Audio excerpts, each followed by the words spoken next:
Hey, this is Chuck Shute, and I've got a great episode for you today. I've got Liam Ryan from the Washington State Cougars football team. If you enjoy this episode and you like my content, please hit that subscribe button. That way you'll never miss an episode.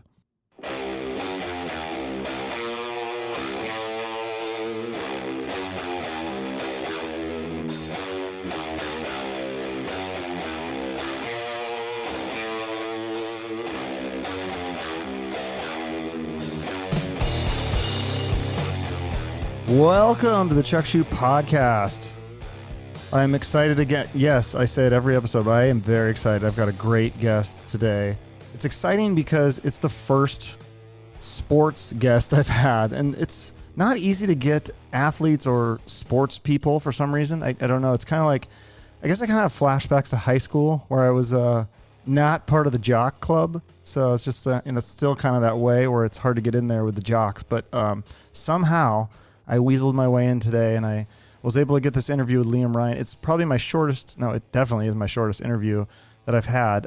He had a very strict time limit. I think it started out with, we said 45 minutes, and then it went to 30, and then it went 20, and then right before I went on, they said 15 minutes. But I think I squeezed a couple extra minutes out of this interview, so it's like 17. But we went over a lot of stuff. I think it was really interesting stuff. I'm a big Washington State Cougars fan. Went to games when I was a kid. My aunt took me to my first Cougar game. I just remember it was freezing cold. I don't remember who they played or who won. I just remember I was freezing my butt off. And I remember my parents gave me like $5, and somehow I was able to get a cup of hot chocolate and some M&Ms. And that sort of warmed me up, but I was still freezing. Watched games sporadically here and there. Went to the Holiday Bowl in 2003. That was pretty fun. San Diego. They won. They beat Vince Young in Texas. That was fun to see. And I really got more into them when Leach came aboard. I think I was a Leach fan when he was at Texas Tech. I like the way he coaches and his press conferences, obviously. He's a personality, and I just like how they throw the ball so much. And they're just fun to watch right now, and it's fun to root for. They're the underdog, and so it's great to see them. And I have a lot of friends and family that are also big Cougar fans. I hope they enjoy this episode with Liam Ryan from Washington State Cougars. Hello. Liam, how you doing? I'm good. How are you? Good. So my first question I got to ask you, are you still rocking the mullet? Yeah, I'll be rocking it for a while. Maybe trim it up a little. Okay. Nice. So tell me the story with that, because I heard an interview where you're talking about how you and Minshew and like a bunch of you guys were going to do it, but then somehow only you got stuck with it. Yeah, so me and Gardner were going to do it, and then Gardner got all these accolades and stuff, so his mom wasn't going to allow him. Well, I don't know really allow him, but he just said he had to clean up a little, so I was like, all right. And then one of my other buddies, Brian on the offensive line, he was going to do it, and then he kind of just chickened out at the end, and I was like, you know what? I'm tired of having long hair, so at least in the front because it gets in my face. So, and then I just went with it, and now it's just kind of like a thing now. Not yet. It's like your trademark for sure. So going back to the beginning where you started, you played football at Damien High School, but I don't know if people know this about you. You also played basketball, and you played on the state championship team. Did you ever think of trying to play two sports, like try out for the basketball team at Wazoo? No, not really. I mean, I kind of just like, I've always loved football and basketball. Yeah. And, I stopped growing kind of after my junior year. I kind of peaked at like 6'5", 6'6", and I don't know. I was a big man, so not many 6'6" guys playing Division I basketball. So I started putting my focus junior year towards football. And that's when I started putting on weight and stuff. But I still wanted to play basketball throughout my 4 years. And then I ended up starting my junior year for basketball, and then starting for junior year for football, and then kind of just took it from there, and then kind of try to balance it out. But mainly all the basketball coaches knew I was focused on football and stuff. Gotcha. So when you said put on weight, that was a planned thing? Like, did you have to eat certain foods, or how did you do that? So like freshman, I was always a big kid, like freshman and sophomore year. But then going into junior year, you're playing against guys who are a lot older than you. And I think I remember we played Upland with Tyler's team, and they had like 11 Division I guys. Dang. And like all of their defense was like almost Division I, and I mean they all went all over the country, so they're already like big and stuff, focusing on football, because Upland was a big football school. Yeah. And even a lot of other schools in our league were big football schools too. So I don't know. I was at like 230 my sophomore year. Dang. I was like, yeah, if I want to play football, I got to get up to like at least 250, 260 for my junior year, and then keep gaining up. Yeah. So then you were rated I don't know if you know this, you were rated the 119th best offensive tackle in the country by ESPN. And that's pretty, I think that's pretty amazing. Did you think that was amazing, or you think I should be higher? I mean, I don't really look into that. I don't like going on like social media looking at that stuff. My mom will text me and stuff like that. Gotcha. You just, I just kind of just keep my head, keep what we always say here is put your blinders on and just keep working. And I mean, I had big shoes to fill with Andre leaving. Yeah. So I was just trying to learn from him all of summer and just kind of watch his film and just take that. And I mean, I can always get better in certain aspects of my game, and that's what I'm trying to do. That's awesome. And you were a 3-star recruit, and you had offers from San Diego State, Nevada, Air Force. What made you choose Pullman and WSU besides obviously Coach Mike Leach? I don't know. When I came up here, it kind of reminded me of my home back home in Chino Hills, just the rolling hills and stuff like that. Obviously, I was going to say, I saw a picture and it looked very similar. Yeah, obviously it's a lot colder and stuff, and it snows, but I'd rather be cold than hot. Mainly why I chose WSU, because I had Arizona State, and I didn't really. When I went out there, it was like 115 oh degrees, my God, and I was just like, yeah, I'd rather suffer in the cold than suffer in the heat. Yeah, I wonder how some of these kids. I mean, I live in Arizona, and I wonder, because their football practices start in August and July, the camps, and I'm like, how do you play outside in this? I don't know, it's crazy, but so I know a lot of their practices are in the morning. I have a buddy who goes to ASU, and they do a lot of their practices in the morning before it gets hot. But I don't know, everything up here kind of reminds me of the same kind of schedule in high school, and just like, I don't know, Leach is interesting, dude. You never know what you're going to get with him every day. Yes, I was going to ask you about that. So you must be a fan of his to go to Wazoo. Do you just laugh with him every day? Like, do you have a story that's like not from a press conference, or because there's lots of videos and press conferences, but is there stuff that's behind the scenes that you can tell me that's, I guess, appropriate for a podcast? Yeah. I mean, there's a lot of different things that he's does every day that will make you chuckle or make you laugh. One of them I thought that really stuck out to me was pretty funny. We went and played Wyoming last year, and we were kind of in his home state, close to where he lived, and he would tell us that he would hunt these jackalopes, and we were like, what? And he was like, yeah, these jackalopes. And he's like, you never heard of them? And we're like, no. And he would tell us that like these jackalopes are rare and stuff, only in Wyoming, and basically they're like a rabbit with horns on them. And he was like, I was like, what? And I was like, there's no way there's rabbits with horns on them. But he was kind of messing around. He said he would catch these little bunnies or whatever, and basically cut off like deer antlers and glue them on, and like kind of have them as like a trophy animal, and you'd call it a jackalope and stuff. So that was probably one of my favorite ones. Oh gosh. Yeah. There's so many funny Leach stories, but one thing he did say, he had a quote this year that was very well publicized. I'm sure you remember this one. It was probably, I think it was right after the UCLA game. He called the players fat, dumb, happy, and entitled. But I don't remember one player arguing or seeing anything on social media, people talking and arguing against him or talking against him. So how did the players take that quote? What did the locker room say about that? I mean, a lot of us just kind of we try to get the guys together. You know, you're not gonna win games when everyone's kind of separated in the locker room. So, but we always try to listen to the message and not how the tone is being said. So at the end of the day, yeah, it was a tough loss, but all we could do is try to get everyone together, get all the coaching staff and everybody on the same track to get ready for the next week, and kind of just look. When you lose a game, you kind of just want to look on to the next week and not really focus on it. So right after we watch film, we kind of make our corrections, and then whatever the coach is saying, either position coaches or Leach, however the tone is, it may not be the tone that you want, and it may sound angry, but you just got to look at the message at the end of the day. It must be something like he must recruit the players that understand that too and have that kind of mentality and aren't going to fly off the handle at something like that, right?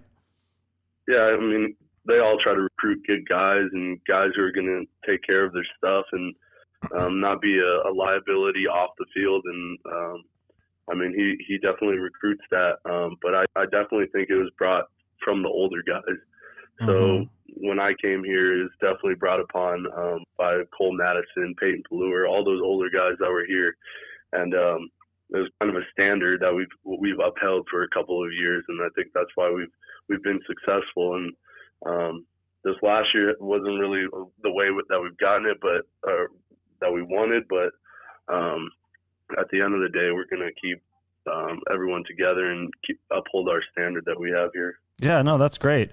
I got a question too. Who is the most difficult player that you've had to go up against in your career so far? There's been a lot of them. I mean, Oregon always has great players. I would probably say Utah, Bradley and Nye was just really explosive off the ball, really good with his hands and stuff like that. Utah had some pretty good interior linemen when I played guard. I think number 99 was really, really good. Utah and Oregon always have some pretty good studs on their D line, but everyone in the Pac-12 shouldn't be overlooked. I mean, everyone's really, really good, especially the guy from Oregon State. I mean, he had a cast when we were playing him, but I mean, I can't remember his name, but it was number 9 from Oregon State, and he was I think leading sacks in the whole country. Wow! So we kind of had to target him too. So I mean, everybody in the Pac-12 is really competitive and shouldn't be overlooked. I mean, there's a lot of good players out there, I think. Absolutely. Speaking of good players, tell me, how good is Max Borghi? Because when I watch him on TV, he just seems like he's insanely unstoppable. Like, is he the next Christian McCaffrey? I don't know. I mean, they're from Colorado, and I know Max has broke a lot of his records in high school, but it's a different offense. I mean, where people aren't going to say we run the ball as much, but Max has had a couple of 100-yard games and stuff like that. So I think we're always trying to improve the running game whenever we get a chance. And I mean, he's something special to watch because he can catch the ball in the flats and stuff like that. And then he can shake defenders when running the ball. So it's definitely a big help when you have a back who can definitely get defenders on their heels and get extra yards after the play. Absolutely, yeah. So I got to ask about, I know this, I don't want to pour salt on the wounds, but the Apple Cup, that was rough. And Leach said that he always thinks that the losses are because UW gets better recruits. But I guess my question on that is, you guys beat some of the teams that they lose to. So do you think there's a psychological piece to those losses at all? Or what is your theory with the Huskies and why you guys can't beat them? I don't really know. I think we take every game serious as it is, because then at the end of the day, it's another game, and it's a rivalry, and it's going to be chippy and stuff like that. I just think it comes down to execution, and we were executing in the first half, and then we kind of fell off towards the second half. We had a couple turnovers and stuff, and that's a 14-point swing. I think we got into the red zone twice, and that's 14 points right there.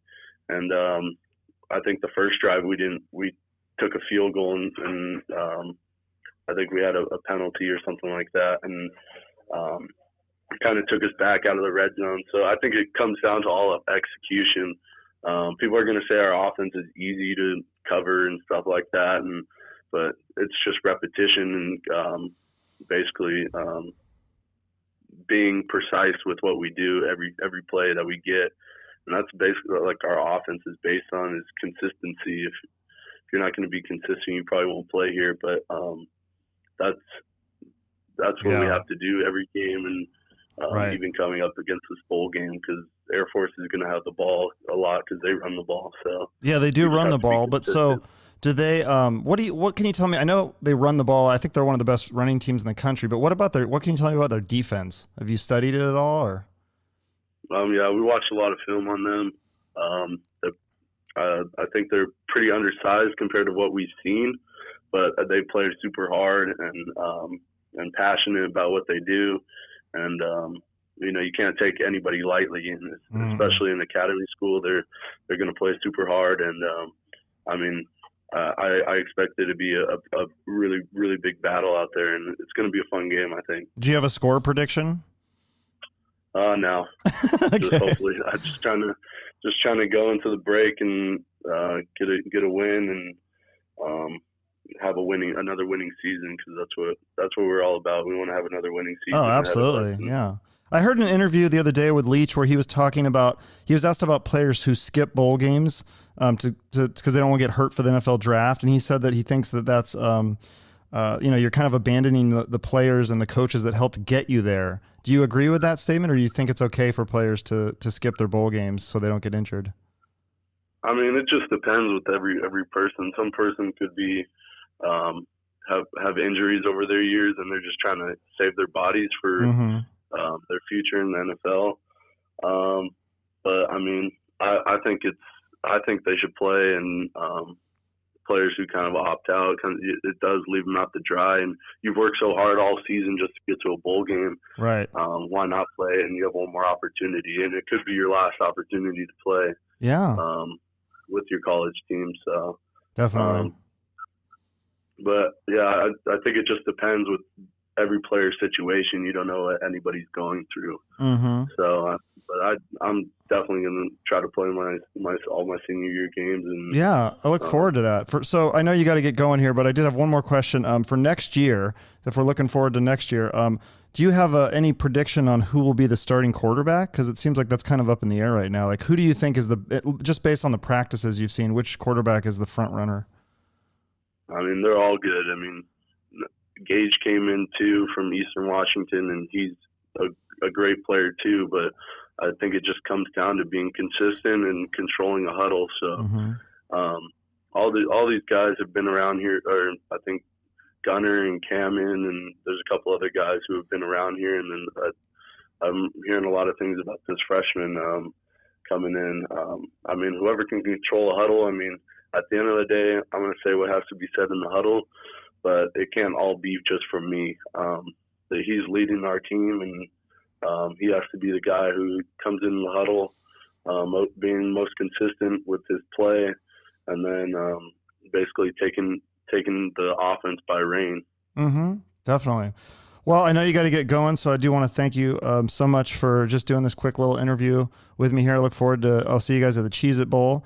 And then I did also want to mention, I always end with a charity. And so I think we talked to Hilinski's Hope is the one that you want to raise awareness about. Obviously, the people can go on the website, and I've actually mentioned it before on my podcast, so they know the whole story with that.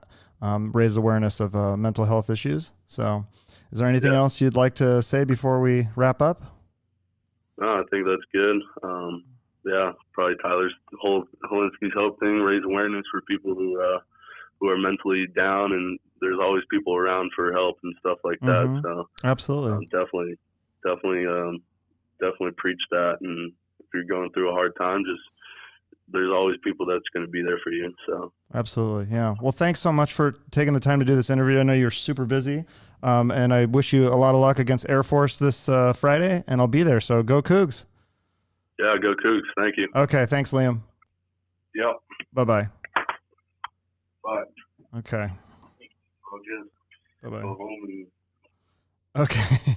All right. Liam Ryan from WSU Washington State Cougars football team. Is a little shorter interview than I'm usually do here, but that's just, they gave me a time limit. So I was like, all right, I'm going to make it work. So I hope you guys enjoyed that. If you're a Coug fan, you probably were really interested. If you're not, I think it's still kind of interesting to hear about the football, the insider's scoop. And Mike Leach is just a fascinating coach. So hearing stuff about him is always interesting as well. So that's it for me. I hopefully we'll have another interview coming up soon. Until then, happy holidays and enjoy the rest of this year. Thanks.